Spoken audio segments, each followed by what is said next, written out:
Les sports, plus que quelques heures de course pour les skippers qui sont en tête de la route du Rhum. Charles Caudrelier et François Gabard sont en train de faire le tour de la Guadeloupe. Toute dernière étape avant de franchir la ligne d'arrivée. Bonjour Axel May. Bonjour. Vous êtes l'envoyé spécial d'Europe 1 en Guadeloupe. Où en sont les skippers?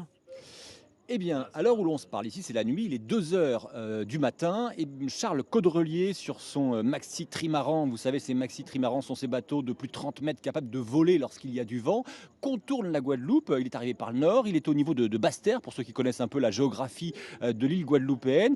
En principe, là, il n'a pas de vent, mais en principe, il y aura à nouveau du vent. Et donc, ça pourrait vraiment s'accélérer dans le final et une arrivée peut-être d'ici 2 ou 3 heures sur la ligne d'arrivée, là où je me trouve, à Pointe-à-Pitre.